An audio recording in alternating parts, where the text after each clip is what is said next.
Summer's here, and Nordstrom has everything you need for your best dress season ever. From beach days and weddings to weekend getaways and your everyday wardrobe. Discover stylish options under $100 from tons of your favorite brands like Mango, Skims, Princess Polly, and Madewell. It's easy too with free shipping and free returns, in-store order pickup, and more. Shop today in stores, online at Nordstrom.com, or download the Nordstrom app.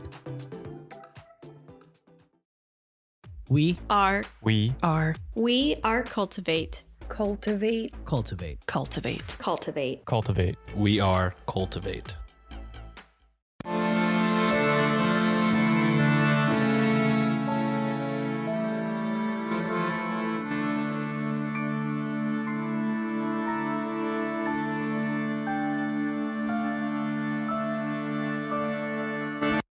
Hello and welcome to Ye Olde Crime, where we discuss the funny, strange, and obscure crimes of yesteryear. I'm your host, Lindsay Valenti, and with me is my sister and co-host, Maddie Stengel. Hello. Well, hello there. How are you on this fine summer evening? Or we're not actually dying of heat stroke? I'm doing okay. We have one thing in the kudos closet, Oh. and this is from a listener named Corey. Okay. Hi, Corey. And she reached out to me on Instagram and said, "Hello, I'm catching up on old episodes, and I've gotten to the ones where chloroform is mentioned. As someone who works with it regularly, I'm a chemist, and it's a great organic solvent. Two things. One, chloroform does mix with alcohol. I was pretty sure it did, but I mixed it with alcohol today to make sure. You couldn't tell it was in there." That's amazing. I love that she did it herself in the moment Yeah. to verify. That's so cool. Two, chloroform does smell a lot like alcohol. Mhm. There's a minor difference, but it's a very subtle difference. And if you didn't know what you were smelling or weren't expecting it, you could very easily think it's just alcohol. Crazy. Like if someone put chloroform and alcohol in two different cups next to each other, it would be hard to tell by smell alone. And then if you're drunk, oh my gosh, you drink the wrong one. Thinking you're all slick. Also, you can smell chloroform without passing out. Wouldn't recommend huffing it.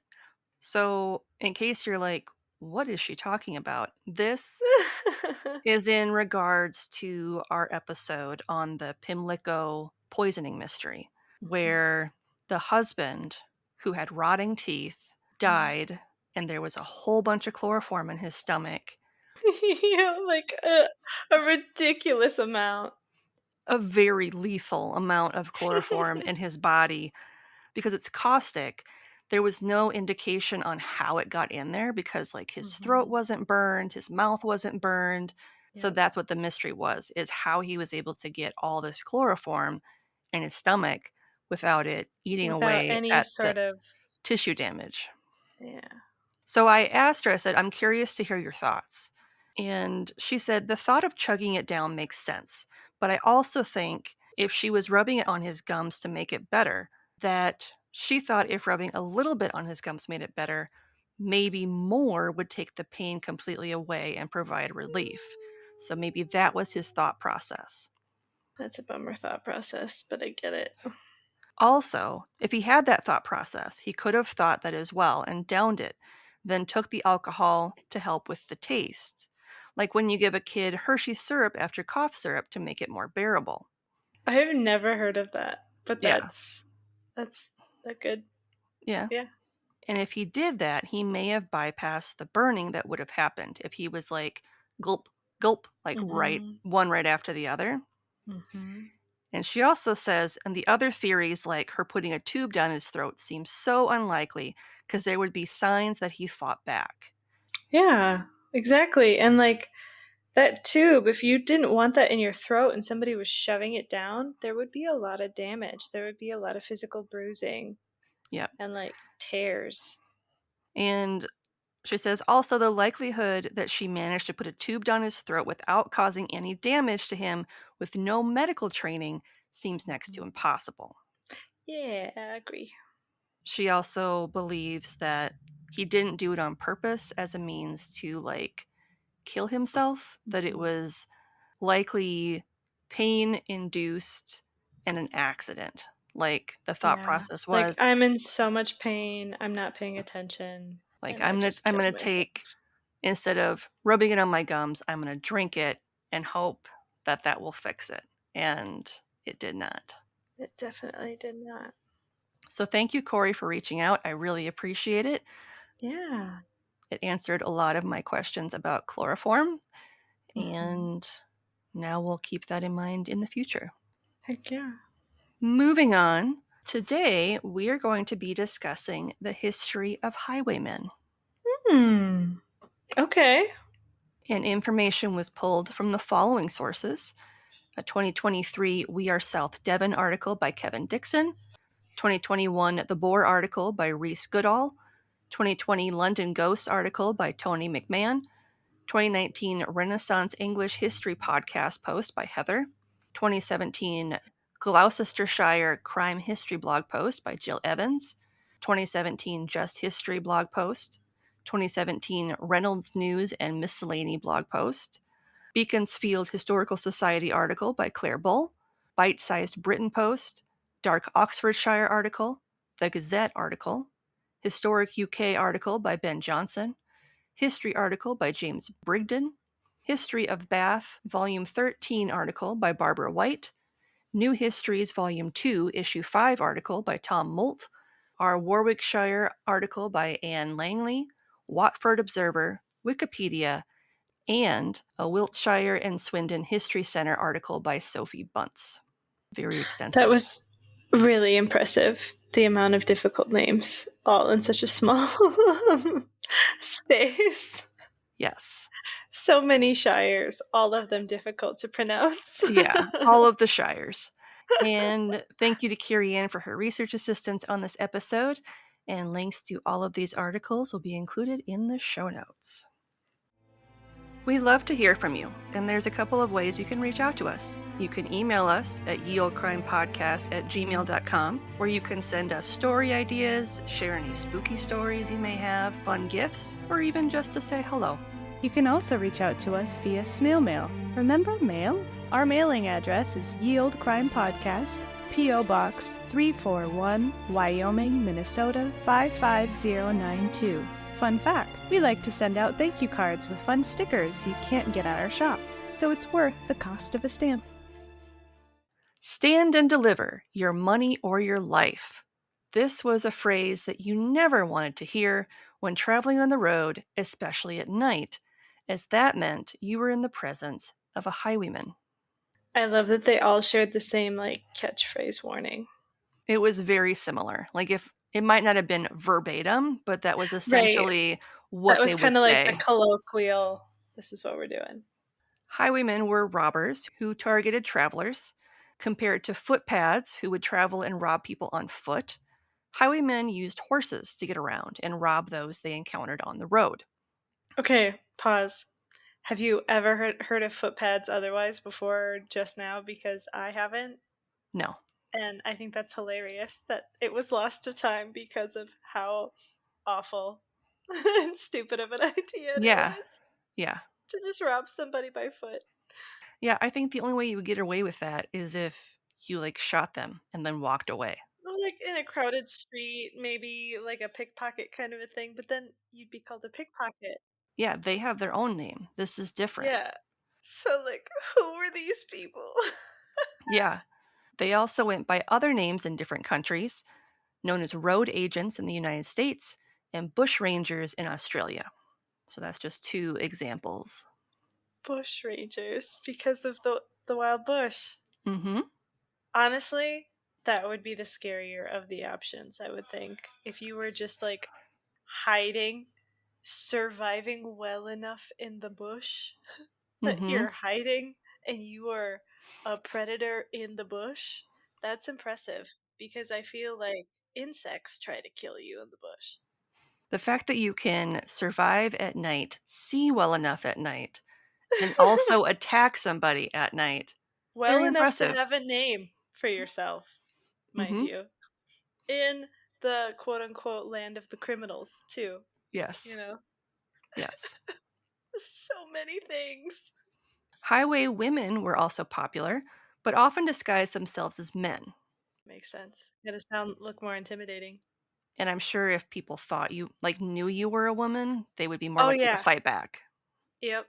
Yep. You had to definitely keep the ruse up. hmm Highwaymen operated as early as 1617, with their heyday lasting between 1660 till the death of Queen Anne in 1714. I love that there was like a fad of hmm highwaymen. Although the last reported case of a highwayman robbery took place in 1831. It's still pretty late, hmm all things considered. Many road agents were deserters during the English Civil War and the French Wars. So they were like, I don't want to fight this. we're poor. I'm tired of fighting. I'm just Yeah. going to strike out for my On fortune. my own. And my fortune is stealing from others. My fortune is yours. Hand it over. Yep. Now, the primary targets of highwaymen were coaches, as they were often not heavily protected. Well, and likely come from money, because not everybody could afford a coach. Exactly. And they would be traveling much slower than someone just on horseback. Oh, heck yeah. Could you imagine? Postboys and mail carriers were also regularly held up, and one had to be worried about getting physically assaulted, murdered, or even raped if you were a woman. Yeah. Yep. I mean, it's kind of how it is now, right? With some Mm-hmm. delivery drivers and Mm-hmm. the risks that they. I always think of the armored vehicles that hold the money Mm-hmm. that go between the grocery stores and stuff. Highwaymen also became the subject of love stories, seen as outlaws who were, in a sense, anti-heroes. Yeah, like Robin Hood. Popular examples include Robin Hood in England, Dick Turpin, and Claude Duval. Oh. And in the hierarchy of criminals, kind of how we mentioned, highwaymen would have been at the top, followed by footpads, who were really just essentially muggers, Yeah, like what? with pickpockets being at the bottom of the barrel and viewed as like the lowest of the low. Oh, God. Heaven forbid you rob somebody in hand like an hmm animal.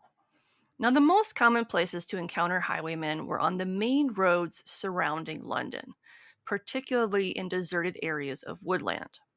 Hounslow Heath was a popular spot for highwaymen because it was crossed by roads leading to Bath and Exeter, and was widely viewed as one of the most dangerous places to travel.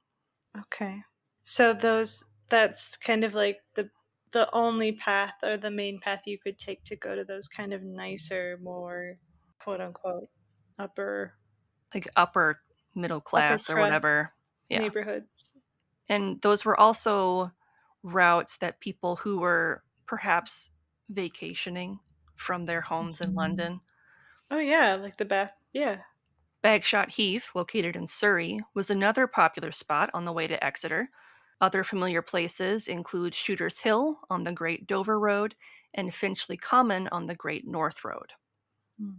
When traveling south from London, one had to be wary of roads that went to the Channel ports in areas like Epsom, which was a wealthy and fashionable spa town in 1620. Ooh, a spa town. I know, it's so fancy. Ooh. And Banstead Downs, which we've mentioned in the past, which became a popular sporting location for the social elite in 1625 due to its horse racing. It makes sense that it would be so close to a bathhouse, like Mm-hmm. a spa place. Mm-hmm. The late 17th and early 18th centuries saw Hyde Park frequently targeted, as it was a popular route for King William III on his way between St. James's Palace and Kensington Palace. Yes.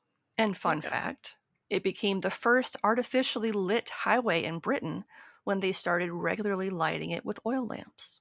That's really cool. I Mm-hmm. bet that was quite the spectacle to go down that road and see that it was all lit up. Mm-hmm. I bet that's like the equivalent of us going to see Christmas lights, you know? Yeah. In the 18th century, roads that led to Reigate or Reigate, Brighton, and Sutton were also regularly targeted by highwaymen. The most dangerous places include Blackheath, Putney Heath, Streatham Common, Mitcham Common, Thornton Heath, Sutton Common, Banstead Downs, and Reigate Heath, or Reigate Heath. I'm not quite sure how to say that one. There's so many names for such tiny areas. Like, just Mm-hmm. call it one. Why you Yeah. gotta add so many other names? Yep. Over the centuries, several highwaymen of note committed a variety of robberies on the road, but I'm going to highlight a few of the more notorious ones. So the ones that I was Okay. able to find more information on. Got it. Excited. Humphrey Kynaston was born in Shropshire into a noble family. Fun fact, this guy was raised in a literal castle. Oh, casual. So All that's, right. when I say noble, I mean like Like, noble. actually noble. Yeah. Mm-hmm. Hmm. Known as Wild Humphrey, he was a bit of a rabble-rouser in his youth, Hmm. especially when he was convicted of murder and pronounced an outlaw in 1491. Color me different here, but I don't think murder and rabble rousing really should be the same. Yeah. Call me old fashioned. Mm-hmm. Don't really want to include those together. Yeah. Humphrey set up shop and home in a cave deep in the Shropshire countryside, That's fine. where he would spend the next 30-something odd years allegedly robbing from the rich and giving to the poor. I'm sorry. So he just came from royalty, essentially had a nervous breakdown or an epiphany, something, Mm-hmm. and then decided to descend into a life of crime, living in a cave for 30 plus years. Yep. Okay. He went full hermit Craig thief. Gardens on that, like, holy smokes. This mentality earned him not only food, shelter, and protection in return, but also spoke very highly of his moral character because he gave a lot Because of what he he gave stole. to the, yeah. Humphrey was all about fairness, an example of which Mm. being if he encountered two carts on a road, one being pulled by 3 horses and another being pulled by only one, he would quote unquote intervene to ensure that both parties had 2 horses each, whether they wanted to or not. That's hilarious. You have too much. Give him one. The Shropshire authorities spent several years trying to capture Humphrey, but whenever he mounted his faithful steed, Beelzebub, he somehow, Okay. yeah, Okay. he somehow managed to escape. I wonder if he had Satan on his side, because that could have been a thing. Of the His highwaymen mentioned here, faithful steed. Humphrey may be the only one to get a royal pardon, which he received in 1518. Okay. From? I don't remember. And it said he died peacefully some 16 years later. So, That's amazing. So he just decided he didn't want to be a royal anymore, essentially. He didn't want to be a noble. And then kind of became a vigilante and then just beloved till the end of time. mhm. And of the Okay. ones that I'm going to talk about, he is the only one that escaped death by hanging. Damn. Gamaliel Ratsey was born into a reasonably wealthy family in Lincolnshire, but was a troublemaker from the start. When he was old enough, he joined the army and was sent to Ireland on behalf of England to fight the rebellion that was currently happening at the time. Ew. Gamaliel's first robbery upon returning to England amounted to £40 that he filched from his landlady at the inn where he was staying in Spalding. Way to bite the hand that feeds. Right? He was quickly arrested, but managed to escape from prison before stealing a horse and soon joined up with a pair of thieves in Northamptonshire. As you do. Gamaliel became famous not just for robbing people, but also for the comedic way in which he did it. Oh no. For example, on one occasion, he encountered a pair of wool merchants, whom he proceeded to knight as Sir Walter Woolsack and Sir Samuel Sheepskin, while robbing them. Oh no. Just sounds like a bully. Like a Yeah. like a mean dude. Yep. Another time, he and his friends robbed a group of 9 travelers all at once, and as he was getting a Cambridge scholar to hand over his property, he was able to get the man to share an oration with him. Stop. Yeah. He sounds like one of those. Gamaliel wasn't just known for his comedy, but also for his generosity towards those who were less fortunate. Mm-hmm. Unfortunately for him, within 2 years, his cohorts ratted him out to the law, and Gamaliel was hanged at Bedford on March 25th, 1605. Not as funny as he thought. Yeah, Apparently. Not the comedian he thought he was. I wonder if he just told too many dad jokes and they're like, okay, we are done with you. They're like, yeah, stop talking about my mom. kicks him off the ledge. A group of famous 18th century highwaymen, known as the Burford Highwaymen, consisted of 3 brothers, Harry, Tom, and Dick Dunstan, who operated in Oxfordshire. Okay. Born in Fulbrook, they operated around Burford before disappearing into the Witchwood Forest. Wychwood? One of those. Okay. One of the brothers' biggest boons was when they robbed a mail coach traveling from Oxford to Gloucester, netting £500. Dang. I bet it would be hard to get like a mail carriage too. Mm-hmm. Wow. There is a legend that Samson Pratley, who was another outlaw, fought one of the brothers at the Royal Oak Inn in Field Asserts. The fight was not so much a brawl as it was a wager to see which of the pair was the strongest, with the prize being a sack of potatoes. I love that. Mm-hmm. Unfortunately for Samson, even though he won, he was never able to claim his prize, as shortly after this, Tom and Harry Dunstan were caught and hanged in Gloucester in 1784. Definitely didn't get the last laugh that way. That's Yeah. a bummer. To add insult to injury, their bodies were then brought back to Shipton under Witchwood and gibbeted from an oak tree there.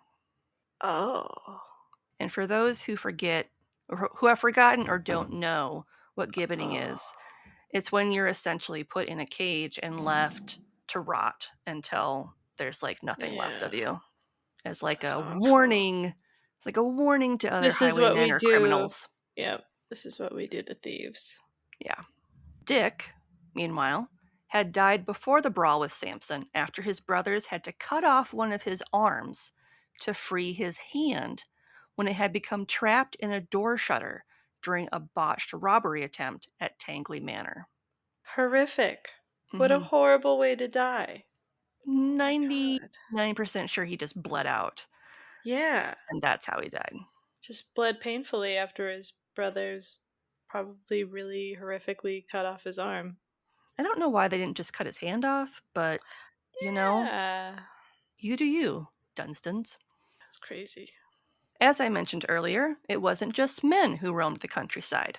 Catherine Ferrers, aka the Wicked Lady, was born into a wealthy family of Protestant nobles in Hertfordshire in 1634. It's said that she fell upon hard times after her marriage to Sir Thomas Fanshawe when she was 14 and he was 16, forcing her to turn to a life of highway robbery. That's really sad. They were both just babies. So she had a rather unfortunate upbringing, as the males in her family all died before she was 6, leaving her the sole heiress to her family's fortune. Oh my god, and what was their fortune? They had a lot of money, primarily like several properties. Crazy. When her mother remarried, she also died shortly after, and at this time the English Civil War had broken out, and Catherine's stepfather was taken prisoner during the war, making her a ward of the state. Great, and now they had all of this access to this land.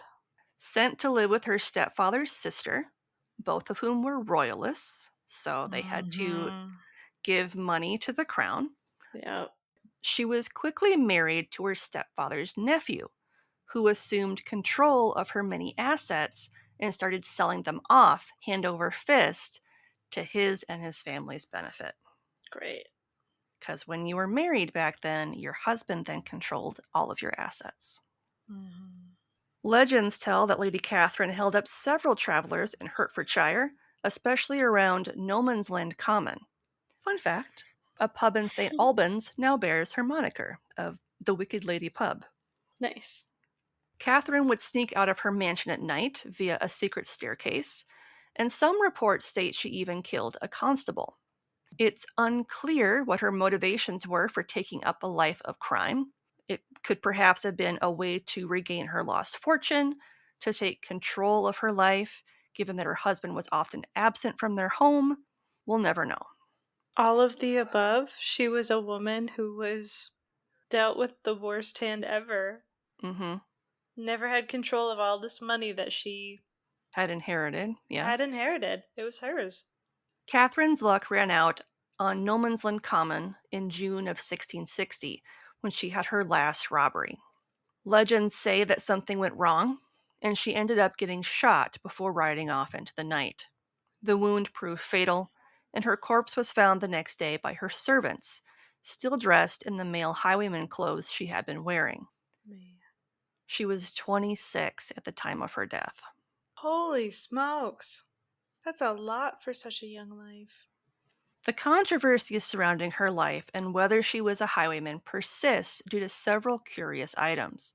In the 1800s, workmen at Markyate Cell, one of her properties, discovered a secret chamber behind a false wall near a chimney stack.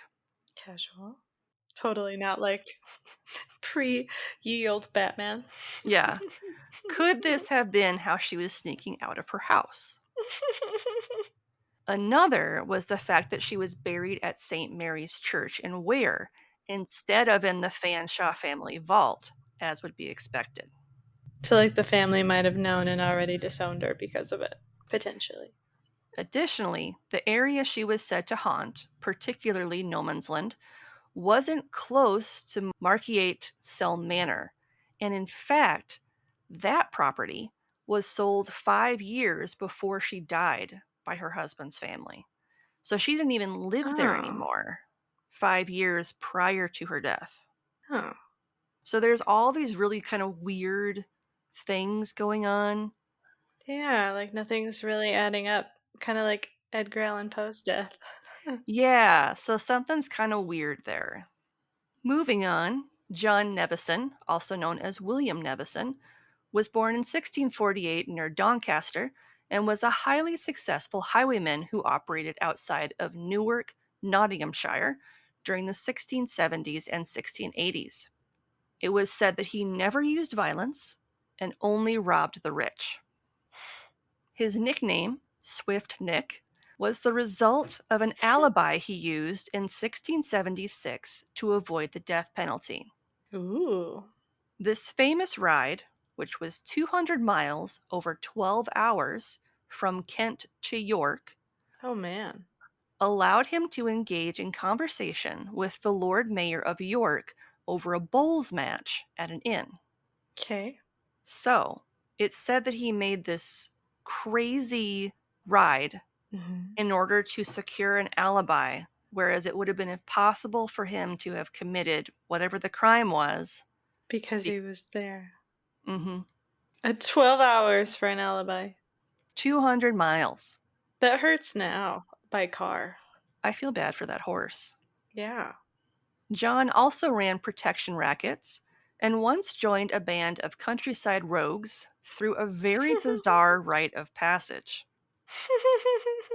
He had to recite their code of conduct before a pint of ale was poured over his head as he knelt as if to be knighted.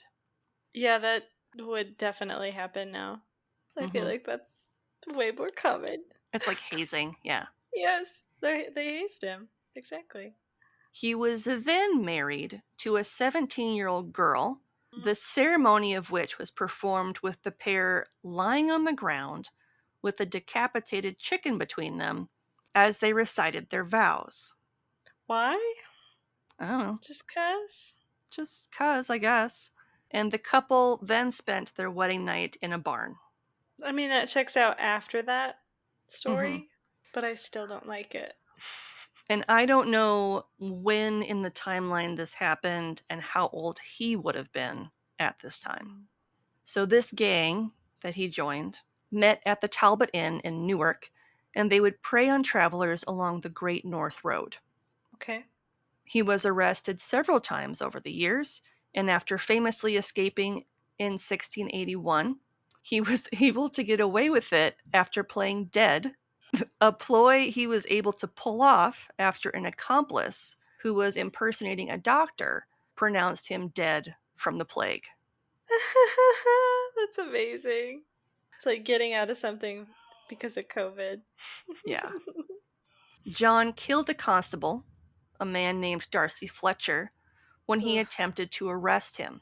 And John later returned to Yorkshire, where he was rounded up while enjoying a pint at a pub near Wakefield. He was hanged in 1684 at Knavesmire, York, following a trial. Can't kill a cop. French-born Claude Duval is one of the most famous highwaymen, likely due to his gallant and charming demeanor towards the ladies he robbed. Of course. Claude was born in Normandy in 1643 and became a footman for the Duke of Richmond after moving to England. Casual. His manners were impeccable, and he even once danced a coranto with a woman after robbing her husband of 100 pounds. So it's said that he originally robbed the man of 400 pounds, but then because he allowed him to dance with his wife, he gave him back 300. That's so funny. Like, she was great. Here's a Yeah. tip. This was so fun. Thank you for letting me do this.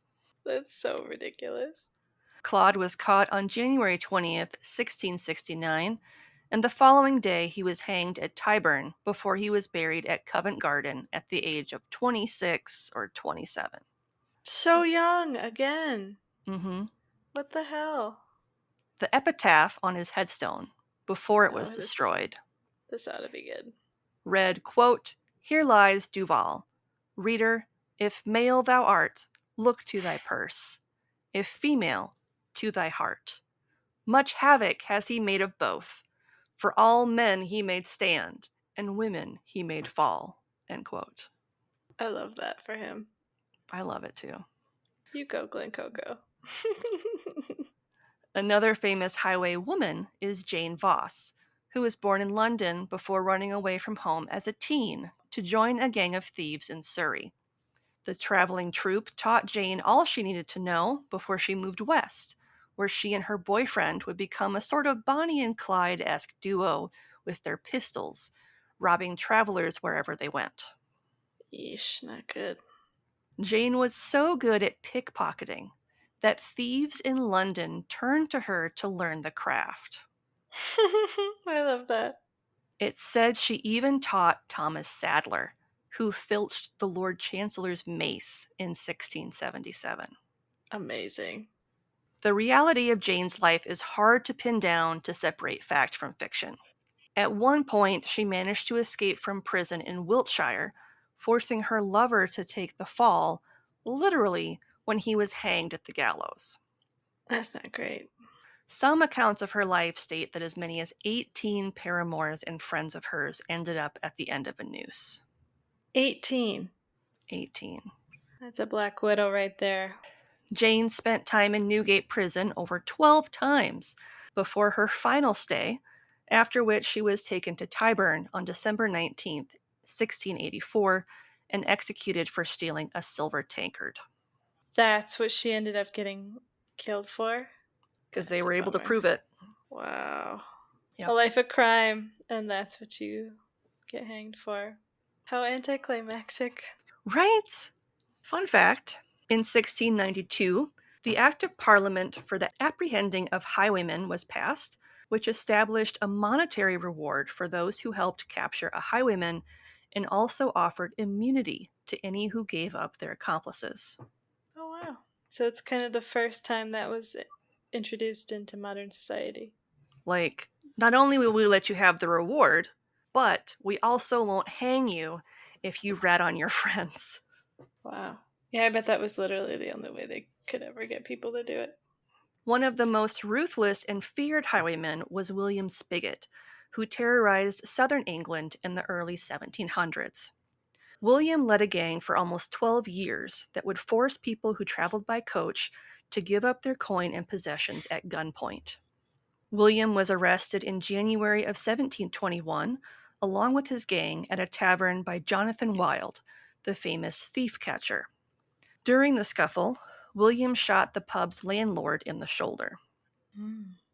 Fun fact, William was famously pressed to plead at Newgate when he was tied to the prison floor before having 183 kilograms, or 403 pounds, of lead weight placed onto his chest.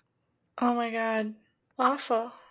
The pain became unbearable, and he pled guilty, was convicted, and hanged at Tyburn on February 11th, 1721, at the age of 30 to 31. Everybody was so young.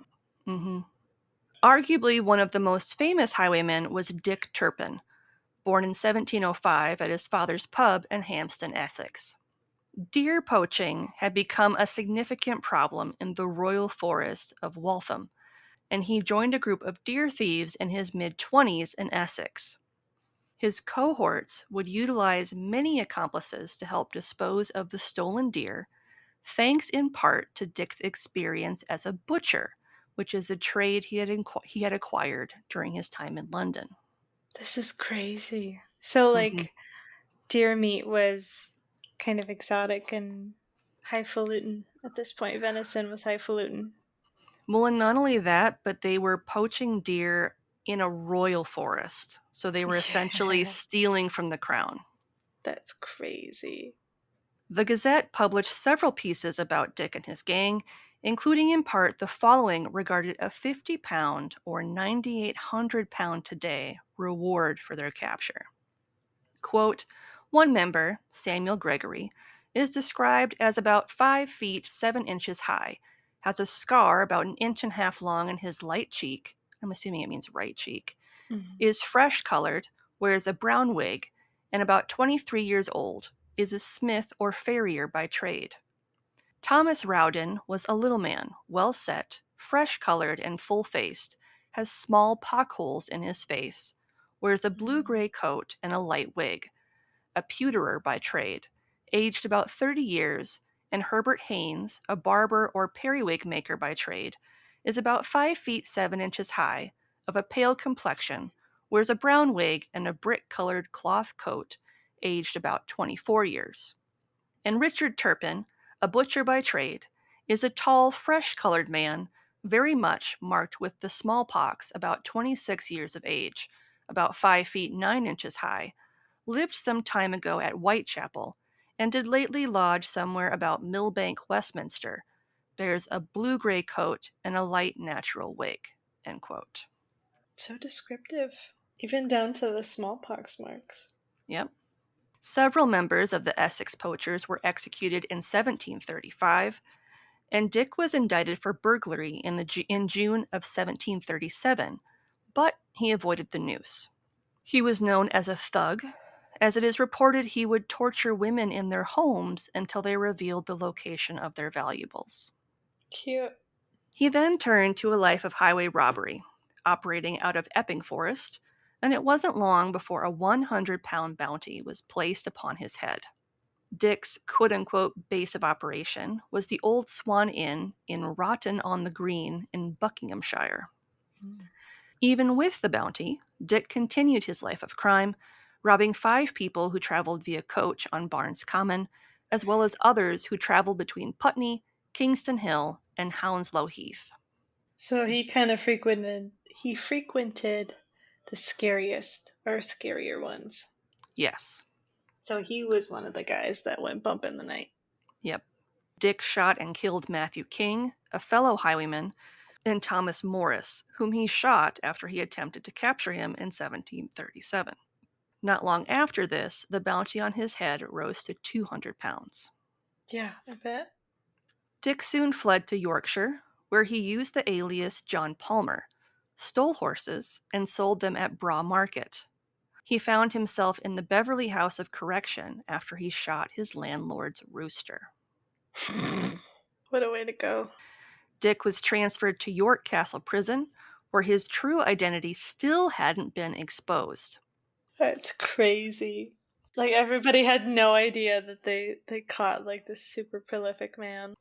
It wasn't until he wrote a letter to his brother asking for help, a letter that was returned when he refused to pay the 6 pence to ship it, that Dick's real identity was revealed when his old schoolmaster happened to recognize his handwriting. That's crazy. Mm-hmm. Dick was sentenced to death and executed in York on April 7th, 1739, at the age of 34. His corpse was gibbeted, and his grave can be visited at St. Denis and St. George's Churchyard in York.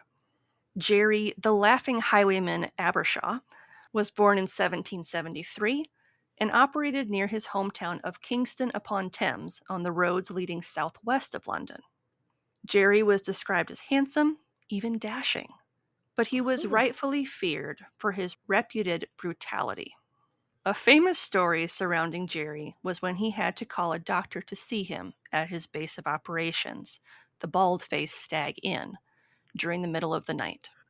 Jerry recommended that the doctor be escorted home by one of his men for his protection, to which the brave doctor proclaimed that he wasn't afraid of bumping into anyone, let alone the notorious Jerry Abershaw.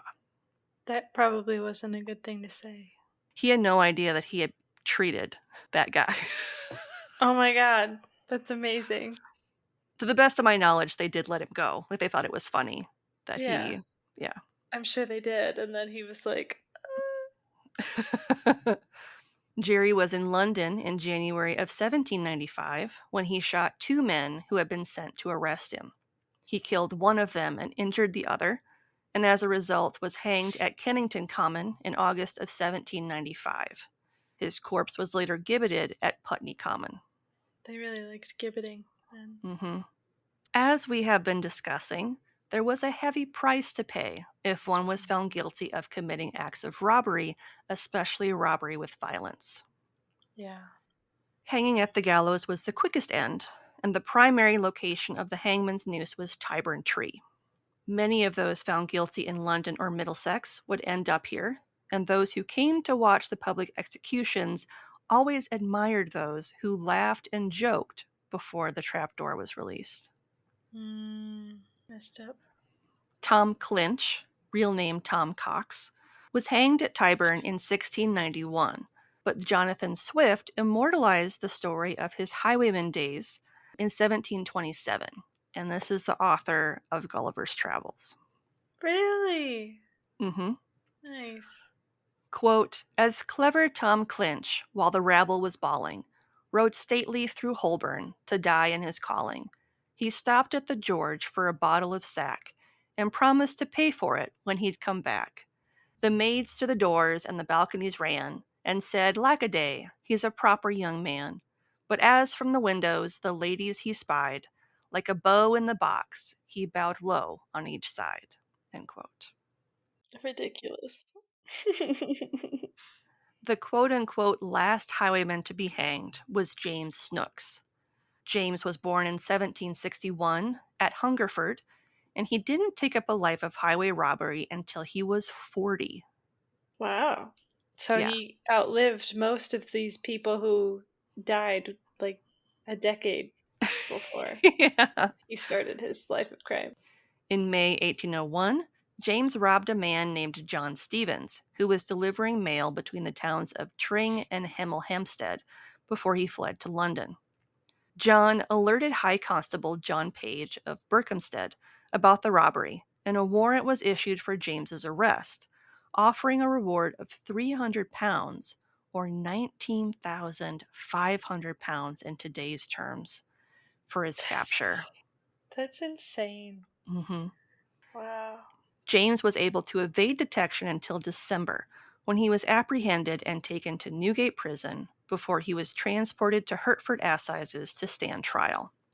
James was sentenced to death, and the High Constable ordered that he be hanged as near to the place of the crime as possible. As a result, James was hanged and buried in front of thousands of people at Boxmoor. Following the ordeal, the officials all retired to the nearby Swan Public House for a pint. James's white stone marker bears the name Robert, which could be a play on the name robber snooks.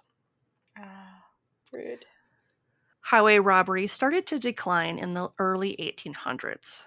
There are several reasons for this. The fact that coach passengers began to arm themselves with repeating pistols or hired armed guards. London established the Horse Patrol of London in 1805, and the Metropolitan Police were founded in 1829. And fun fact, the Enclosure Act of 1773 also allowed many places to build stone walls on both sides of the road, which had the added benefit of significantly reducing the opportunity for travelers to be ambushed at night. Oh, nice. Okay. So that's kind of why when you go to more rural areas in England, that's why there's all of those stone walls. Oh, that's awesome. I had no idea. So that's why you see so many of them on both sides of the road, because people were walling in their, not only walling in their property, but also walling the road so you couldn't be attacked. That's crazy.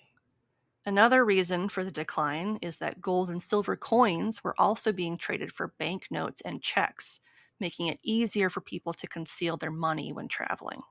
Nice. And by the mid-1800s, the quiet, desolate roads that had been the stomping grounds of highwaymen had been replaced, thus marking the end of the age of highway robbery. Dang. It's a long time, though, for that mode of crime. So that's the history of highwaymen. That's crazy. And this topic has been on my list for a really long time. So I'm kind of glad I finally did it. It's been on my list for like I'd put it on the calendar and then I would swap it out with something else. I've probably done that over the last 3 years. So it's been a while. It was time. It was time. Want to be social with us? You can see pics from this week's episode, bonus content, and funny memes on X at Ye Olde Crime Pod, or on Facebook, Instagram, Threads, TikTok, and YouTube at Ye Olde Crime Podcast. Speaking of YouTube, we have a special playlist just for our Can You Crack the Cramp Word segments with our guest podcasters to see who can correctly guess the meaning of some obscure Victorian slang terms. If that's your thing, check it out. We do have a listener question from Carrie Ann, who would like to know, if you could be invisible for a day, what would you do? That question kind of broke my brain for a second. Yeah. I didn't really know where to start. There's so many other, without sounding horrible, there are so many follow-up questions I have. Where am I? Do I have money? Will they know if I, get on a plane behind them? If I do get on a plane or in a car, where do I sit? Am I invisible as in, I'm gas? Or am I, a ghost? There's so many... I'm assuming you're invisible, kind of like the Invisible Man.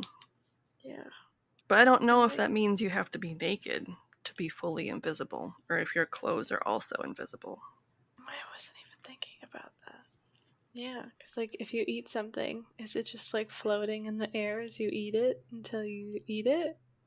Or does it also become invisible once it goes into your body? Right.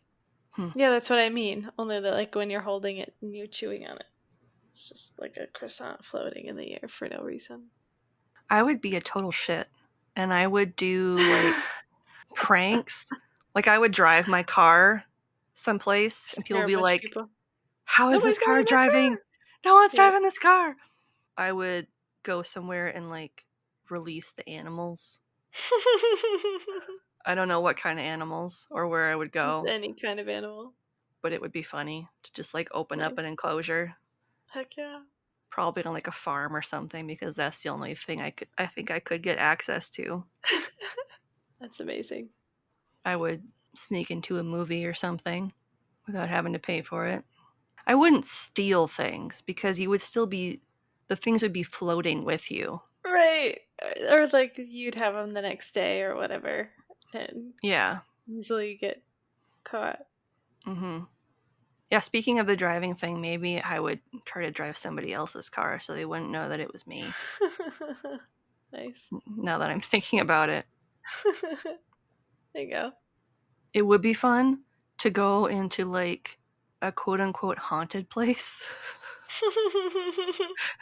To see if you could see them. Well, not only Like, that, hey, but to start moving things around, yep. so it And appears actually even make more it seem haunted. more haunted. And only with like the people who are like the most skeptical or jerks about it. Mm-hmm. Preying on them the most.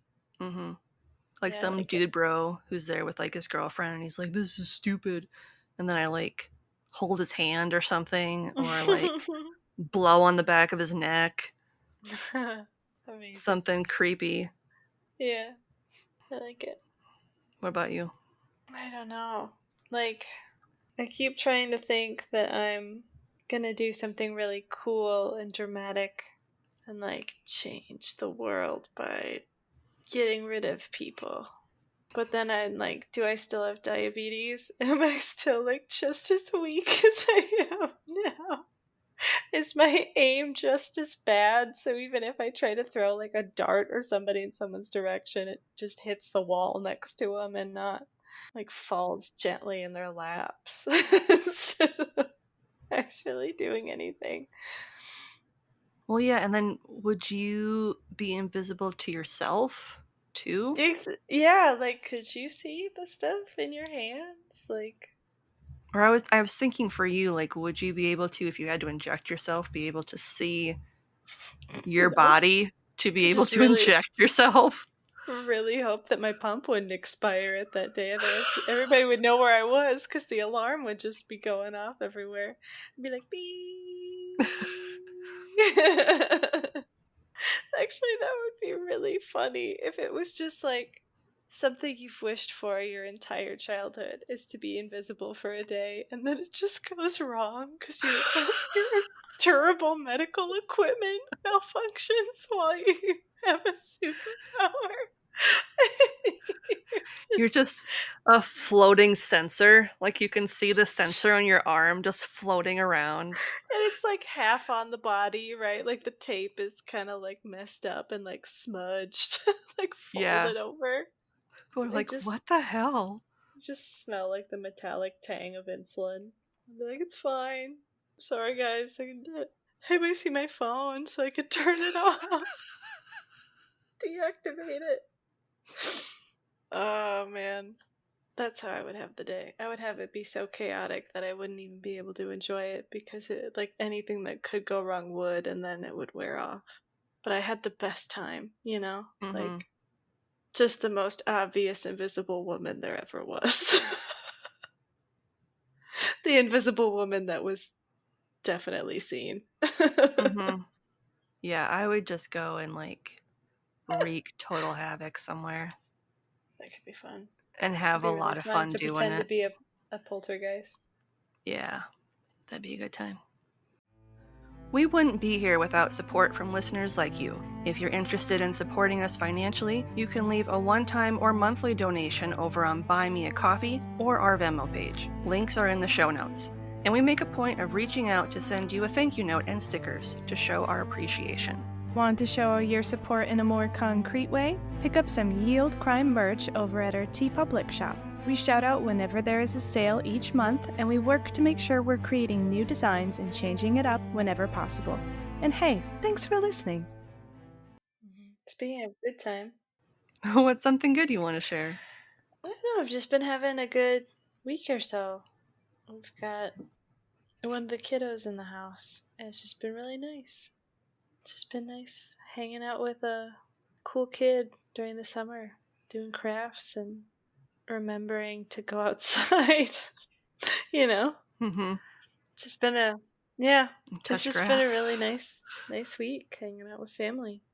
So that's kind of my something good. Is normally we don't always have these instances, but it's been really nice. How about you? Last week, I spent the week at Girl Scout camp with both of my girls. It was my oldest last year as a cadet, and I didn't cry as much as I thought I was going to Proud at of you. her ceremony, because they do a ceremony where they reveal their real name, because everyone Right. has camp names. So I didn't cry as much as I thought I was going to. But it was fun very exhausting, but it was fun. And I do want to thank Becky and Diana over at Homespun Haints for allowing me to feed drop the 2 episodes where I was on sharing my paranormal experiences in lieu of me writing and recording an episode, because I did not plan properly for when I would be at camp to be able to write and record something. So I appreciate them letting me feed drop. It was a little later than we normally release an episode, but we still got it out there. So yeah, thanks, guys. Thank you. All right, shall we? Let's do it. If you love the show, the best way to support us is to leave a 5-star rating and review on Apple Podcasts, Podchaser, Good Pods, CastBox, Podcast Addict, and or Audible. Links to all of these are in our show notes, or if you're already listening on one of these platforms, you know what to do. Oh, and while you're at it, shoot us a question you'd like to hear us answer on the pod. We'll give you a special shout out and address your burning questions all at the same time. The weirder, the better. Submit them via link in our show notes or shoot them to us in our DMs. And on that note, as always, I'm Lindsay. And I'm Madison. And we'll see you next time with another tale As old as crime.